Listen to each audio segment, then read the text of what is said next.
Hello everybody, welcome back to hardreset.info channel. In today's video, I'll show you how to easily change energy recovery intensity on your Xiaomi Electric Scooter 6 Pro.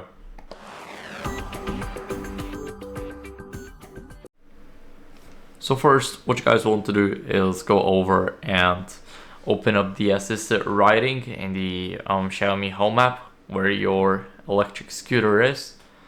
Now let it quickly connect, and then we're gonna go over and go to assisted riding. Here we have the energy recovery intensity, and here we can disable it. We can put it at standard or high, so we can select it, and whenever you hear a beep, then that means it has changed successfully. And I ride with the disabled intensity.